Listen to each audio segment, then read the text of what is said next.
Hola a todos, buenos días o buenas tardes, bienvenidos. Hoy vamos a trabajar sobre presupuestos parciales y la utilización de estos como modelo de decisión. Ahora bien, ¿qué es un presupuesto? El diccionario lo define como un supuesto o una suposición, también como motivo o causa o pretexto con que se ejecuta algo. Bien, un presupuesto es la previsión de gastos e ingresos para un determinado periodo de tiempo. Por ejemplo, supongamos que estamos haciendo un presupuesto de un proceso productivo. Lo que vamos a hacer es prever qué gastos serán necesarios para realizar ese proceso productivo y qué ingresos podría generarnos ese mismo proceso productivo.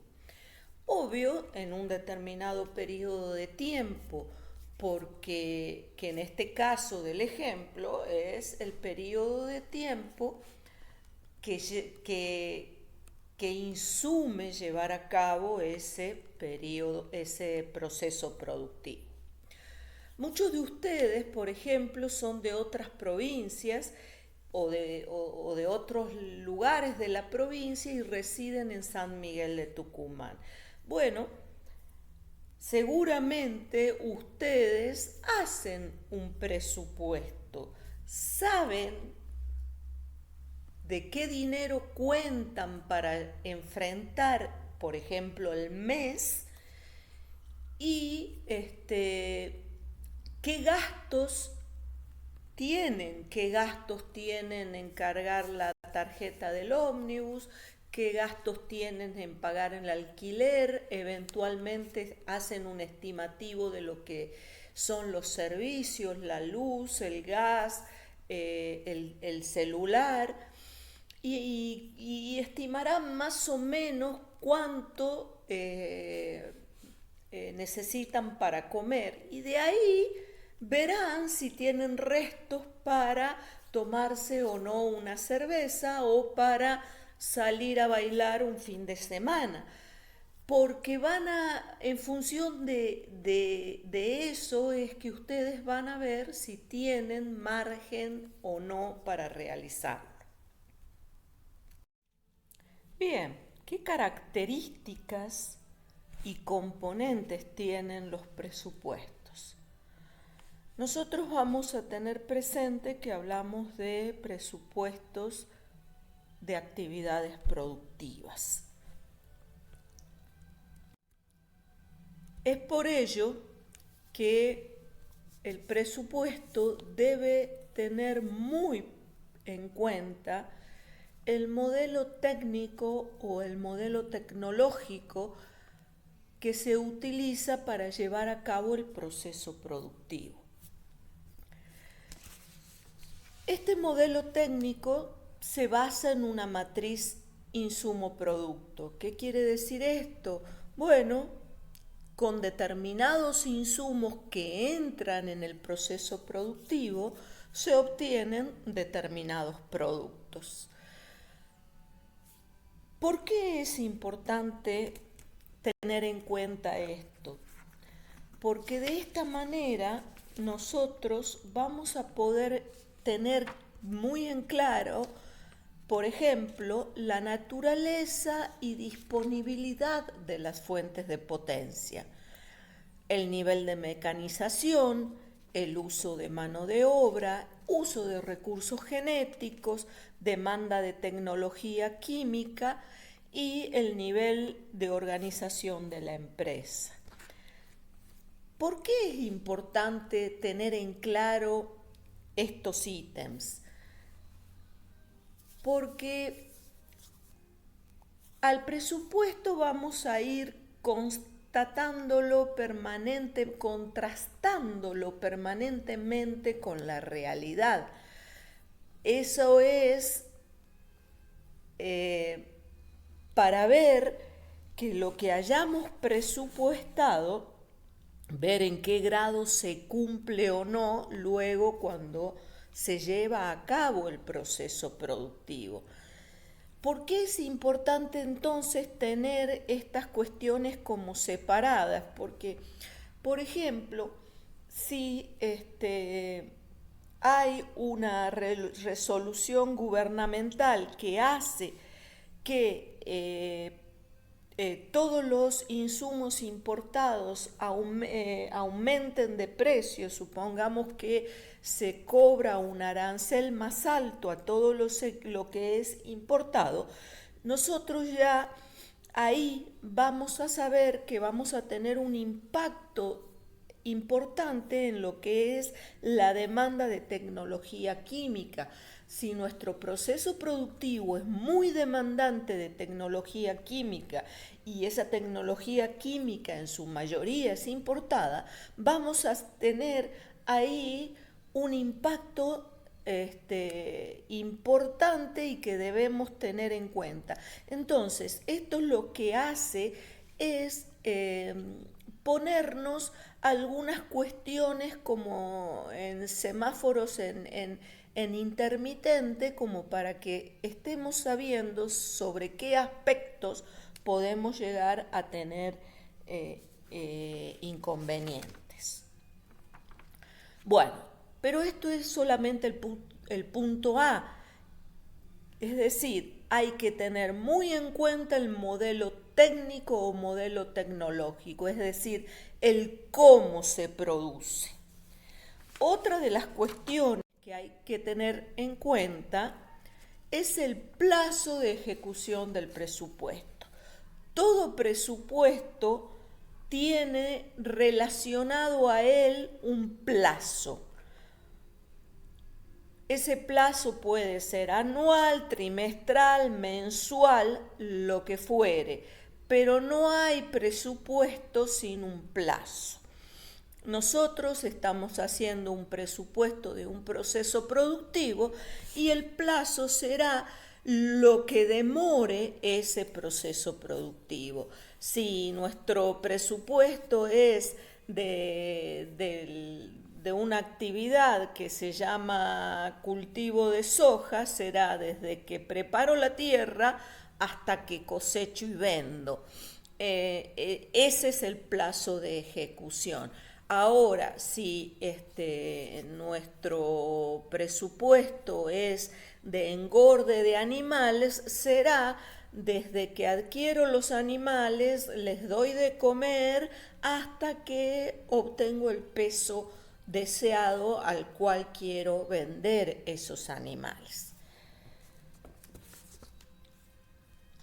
Otra de las características que tenemos que tener en cuenta es los resultados técnicos y económicos. ¿Por qué razón? Porque a partir de estos resultados técnicos vamos a poder hacer la previsión de ingresos futuros. ¿Cómo se conforma el ingreso de un productor? Ustedes ya lo saben, se conforma de multiplicar la cantidad que produce por el precio al que vende. Bueno, la cantidad que produce no es más que un resultado técnico. El proceso productivo, desde el punto de vista técnico, me dirá que si con tales insumos voy a obtener tales cantidades de productos. Bueno, a esa cantidad de productos la vamos a multiplicar por el precio que nosotros esperamos, al cual esperamos vender nuestros productos, y eso nos dará un ingreso futuro. Ese precio al cual nosotros esperamos vender no es el precio al que a mí me gustaría venderlo, no es el precio que se nos dé la gana, no, ese precio tiene que surgir de un análisis estadístico de los precios de los precios históricos para saber qué tan factible es que ese precio vaya en aumento, etcétera, etcétera, etcétera. O sea, es todo lo que ustedes ya vieron en temas anteriores de materias anteriores.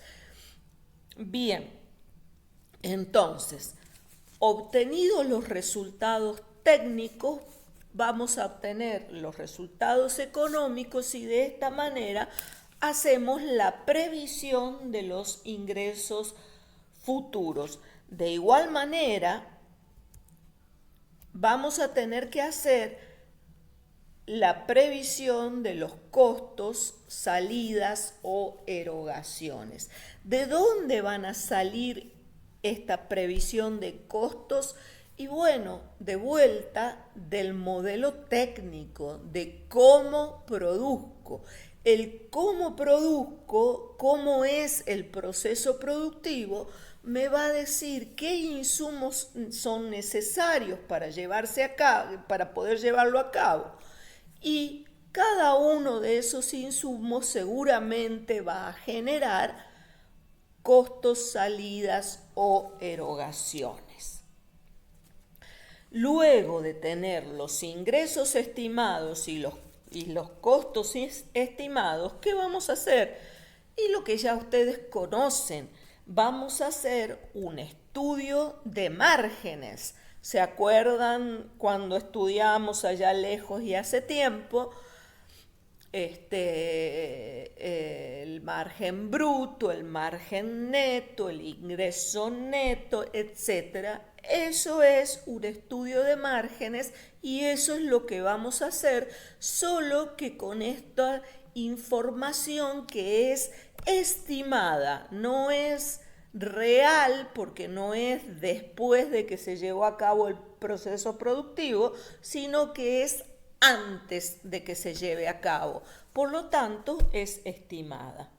De igual manera, hecho el estudio de márgenes, vamos a ver las medidas de eficiencia. ¿Qué quiere decir esto? Y bueno, vamos a ver que vamos a calcular, por ejemplo, la rentabilidad, que es una medida de eficiencia. ¿Qué nos decía la rentabilidad? Nos decía cuánto ganábamos por cada peso invertido o inmovilizado en el proceso productivo. Bueno, vamos a hacer lo mismo, pero con esta información, con todos estos datos estimados, es decir, previos a que ocurra el proceso productivo. Vamos a tratar de diferenciar o aclarar bien cuál es la diferencia entre presupuesto y proyecto, porque frecuentemente lo usan como si fueran sinónimos y no lo son. El proyecto es una herramienta que permite prever cambios sobre una situación que es mejorable. El proyecto consiste en satisfacer ciertos objetivos a partir de la generación de productos que son alcanzados por la realización de ciertas actividades que demandan insumos específicos. Es decir, nosotros a partir de los insumos llevaremos a cabo actividades a través de las cuales obtendremos productos y esos productos contribuyen a satisfacer el objetivo de un proyecto. Eso es un proyecto. El presupuesto será parte del proyecto. Todo proyecto debe tener presupuesto, pero no todo presupuesto es asimilable o es parte de un proyecto. El presupuesto es una herramienta que permite estimar un resultado y este resultado económico puede o no satisfacer las necesidades o los objetivos planteados en el proyecto. El presupuesto, como lo dije hace un rato, es una parte del proyecto que permite la cuantificación de sus insumos, actividades y productos. En un proyecto productivo, el presupuesto es una herramienta crítica que nos va a permitir proponer y estimar indicadores de factibilidad, porque muy frecuentemente cuando los proyectos productivos no son rentables, tampoco son llevados a cabo. Bien, pasemos ahora a ver la clasificación de los presupuestos. Según su finalidad, los presupuestos pueden ser de dos tipos. Un presupuesto tipo o un presupuesto individual. Un presupuesto individual es el presupuesto que se realiza a un proceso productivo en particular, a un proceso productivo que se lleva a cabo en una determinada finca y que tiene nombre y apellido. Eso es un presupuesto individual. Es lo que le costaría a fulano de tal llevar a cabo la actividad productiva y lo que podría llegar a ganar si lleva a cabo esa actividad productiva realizada en tal finca y trabajada de determinada manera. En cambio, un presupuesto tipo es un presupuesto que puede ser asimilable a varios productores de una misma zona. Por ejemplo, nosotros tenemos la zona de productores cañeros minifundistas y bueno, estos productores trabajan más o menos de la misma manera, entonces nosotros podríamos hacer un presupuesto con lo que sería la superficie a lo mejor modal de la zona y decir que es un presupuesto tipo para esa zona o para ese tipo de productores de esa zona. Haciendo una analogía con la moda, un presupuesto individual es un vestido hecho a medida, mientras que un presupuesto tipo es lo que se llama un vestido prêt-à-porter, listo para usar. Entonces, el listo para usar podrá quedarme un poquito más ajustado en alguna determinada zona, podrá ser más largo o más corto de lo que me hubiese gustado, pero es listo para usar. Mientras que el individual es un calce perfecto a mi cuerpo. Bien, según el campo de aplicación, los presupuestos pueden ser de adaptación, que son los llamados presupuestos parciales, o pueden ser de reorganización, que son los presupuestos totales. Los presupuestos de adaptación, los presupuestos parciales, prevén cambios en los que son los gastos directos. No se prevén cambios en lo que son costos indirectos de la empresa. Es decir, no va a haber cambios estructurales en la empresa. No va a haber cambios en los costos fijos de la empresa. Sí puede haberlos en los costos variables.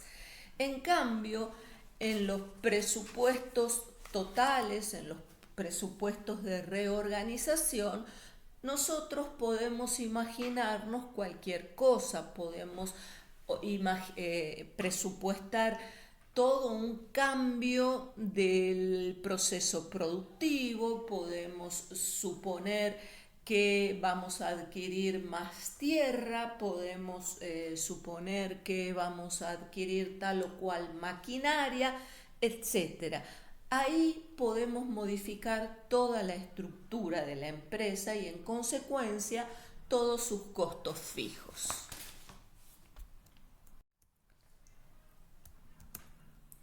Según el grado de precisión que tengan los presupuestos, estos se clasifican en presupuestos empíricos o presupuestos de investigación operativa. Los presupuestos empíricos son aquellos que se realizan teniendo en cuenta lo que se sabe del tema. Es decir, yo quiero realizar un presupuesto de producción de quinoa y me iré a consultar a quienes conocen del tema, buscaré bibliografía, en fin, pero trato de investigar cómo se produce y a partir de ahí sacaré la información que necesito para realizar el presupuesto. En cambio, los presupuestos de investigación operativa son aquellos donde el presupuesto se realiza a través de la exacta medida de todo lo que involucra el proceso productivo. Entonces, yo voy realizando el proceso productivo y midiendo absolutamente todo. Y una vez que tengo todo medido del proceso productivo, recién entonces podemos llevar a cabo un nuevo presupuesto que surja desde esta investigación operativa que se realizó previamente. Estos presupuestos de investigación operativa son muy utilizados en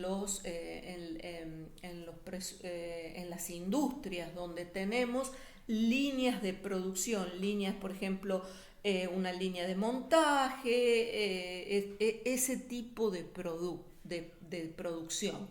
No en una producción de tipo biológica como son las nuestras, donde los tiempos son más largos y además están sujetos a variables que no siempre son controlables. Bien, el margen bruto como modelo de decisión en el corto plazo. Si ustedes se acuerdan, el margen bruto era la diferencia entre los ingresos y los costos directos. Acá vamos a usar el análisis del margen bruto como modelo de decisión en los presupuestos de adaptación o presupuestos parciales. Esta es una herramienta que va a facilitar una decisión entre actividades que tienen una demanda de recursos similar y por lo tanto resultan comparables entre sí. Normalmente estas actividades compiten por el uso de los recursos de la producción y guardan entre sí relación de sustitución. Por ejemplo, es la situación que se produce con soja y maíz en condiciones de secano. Puedo producir soja o puedo producir maíz. Son dos actividades que compiten por el uso de los recursos y en el mismo momento en el tiempo. Recordemos a manera de gran repaso que el margen bruto era el ingreso bruto menos los costos directos, es decir, menos los gastos directos, las amortizaciones directas y los intereses directos. ¿Por qué están los intereses directos en color? Piensen. Para n actividades, esto resulta en el margen bruto de una actividad 1 más la 2 más la 3, etc.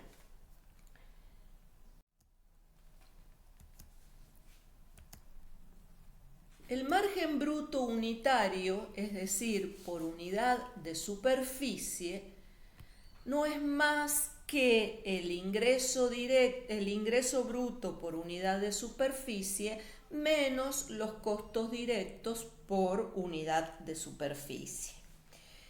Y lo mismo puede ser estimado por unidad de producción, kilos, toneladas, etc. El margen bruto va a ser el precio estimado en pesos por tonelada menos los costos directos en pesos por tonelada.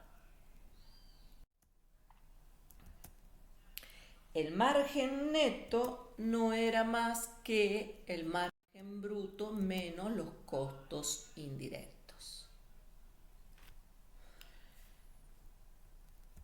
La rentabilidad parcial o retorno en el corto plazo va a ser el margen bruto sobre los gastos directos totales sin considerar, es decir, descontados los gastos de cosecha. ¿Por qué razón descontamos o no consideramos los gastos de cosecha? Piensen. Y mientras piensan, veamos qué nos dice este indicador. Este indicador nos va a estar diciendo qué margen bruto se genera por cada 100 pesos de gastos directos. Entonces, si este indicador es igual a un 10%, eso nos está diciendo que cada 100 pesos de gastos directos se generan 10 de margen bruto. ¿Por qué razón descontamos los gastos de cosecha? Normalmente los gastos de cosecha son importantes. ¿Qué quiere decir? Son valores importantes, es mucho dinero y suceden al final del ciclo productivo, es decir, están inmovilizados muy poco tiempo, por no decir nada. En general nosotros consideramos que cosechamos, vendemos y cobramos prácticamente en el mismo momento. Entonces, los gastos de cosecha no están inmovilizados. ¿Por qué no se los considera? Porque si los consideráramos, la rentabilidad disminuiría muchísimo y no se los considera porque prácticamente no están inmovilizados. Es decir, es uno de los gastos que se recuperan casi al instante. Bien, antes de continuar, quisiera aclarar por qué no consideramos los intereses directos que quedaron pendientes de las diapositivas anteriores que estaba en color. No consideramos los intereses directos porque estamos trabajando a costos contables. Si se acuerdan, cuando vimos resultados de la empresa ya lejos y hace tiempo, habíamos aclarado que trabajábamos a costos contables, es decir, los costos van a estar formados por los gastos y las amortizaciones. Los intereses no se consideran. Entonces, por eso quedó aquel recuerdo ahí en las diapositivas anteriores, lo hemos puesto en color. Muy bien. A partir de esto nosotros podemos estimar el punto de equilibrio. El punto de equilibrio es el punto de igualación entre los costos totales e ingresos totales. El punto de equilibrio se puede expresar con esta ecuación. El punto de equilibrio es igual a los costos fijos totales sobre el margen bruto unitario. Este punto de equilibrio se puede expresar, por ejemplo, en hectáreas. Entonces, el costo fijo total, que va a estar expresado en pesos por año, va a ser dividido en el margen bruto unitario que va a estar expresado en pesos por hectárea. Se simplifican los signos pesos y el resultado a mí me va a quedar en hectáreas al año. ¿Qué quiere decir esto? Supongamos que son 100 hectáreas por año, que yo debo trabajar, cultivar 100 hectáreas al año para que estén cubiertos todos mis costos, los fijos y los variables. Lo mismo lo podría hacer con, por ejemplo, kilos de carne, ¿tá? Y estoy hablando ahí de una unidad de producción, ¿sí? Entonces, al costo fijo total que está expresado en pesos por año, lo voy a dividir en el margen bruto unitario que va a estar expresado en pesos por kilo, y los signos pesos se van a simplificar y me van a quedar el resultado en kilos por año. Y supongamos que sean 16.000 kilos al año, quiere decir que yo necesito producir 16.000 kilos por año para cubrir todos mis costos, tanto los fijos como los variables.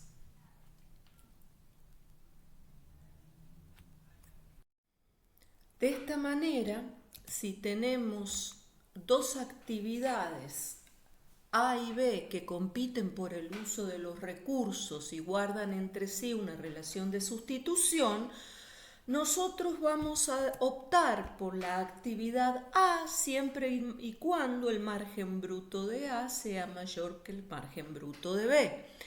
O vamos a optar por la actividad A cuando la rentabilidad parcial de A sea mayor que la rentabilidad parcial de B. Existe otra metodología para seleccionar la actividad que nos genere mayor margen bruto. Es el método de Cordonnier y consiste en evaluar los resultados de distintas alternativas dentro de una misma organización. Esto quiere decir, no estamos modificando los costos fijos. Para eso hay que primero formular una hipótesis y luego verificarla. Aquí lo que propone Cordonnier es formular una hipótesis con los cambios a introducir en el sistema de producción. Por ejemplo, nosotros podríamos formular la hipótesis que sería, por ejemplo, conviene producir soja. Y acá está, él lo que hace, calcula un saldo que está formado por A más D, que serían los ingresos generados en el sistema, menos B más C, que serían las erogaciones del sistema. Entonces, el saldo sería la ganancia o la pérdida. Entonces, ¿qué es A? A son las entradas generadas por la alternativa propuesta. Es decir, yo propuse como hipótesis, conviene producir soja, entonces A van a ser las entradas generadas por la producción de soja. D, que es el otro ítem que genera ingreso, son las erogaciones, los gastos que ya no voy a incurrir porque ya no voy a producir maíz, sino que voy a producir soja. Entonces, esos gastos en los que no voy a incurrir son considerados como un ingreso. Entonces, A más D serían los ingresos. A, los ingresos de la producción de soja. D, los ingresos generados por los gastos de la producción de maíz en los cuales ya no voy a incurrir. Eso sería la primera parte. La segunda parte estaría dada por los gastos, B más C. B son las erogaciones, los gastos de la producción de soja. B, entonces, son todos los gastos que debo realizar para producir soja. Y C son los ingresos que ya no voy a percibir de la producción de maíz. Ya como no vamos a producir maíz, sino que vamos a producir soja, dejamos de percibir el ingreso del maíz, que estaría dado por C. C es igual a los ingresos del maíz y en este caso van a ser considerados como una erogación.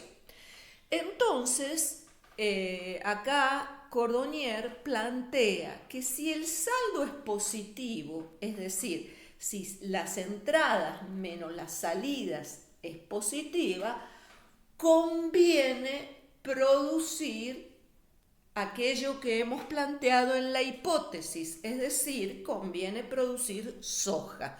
En cambio, si este saldo es negativo,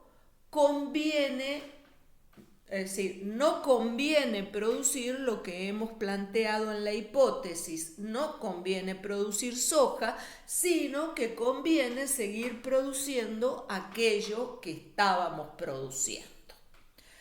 De todos modos, creo que esto va a quedar clarísimo cuando vean el práctico. Muchas gracias.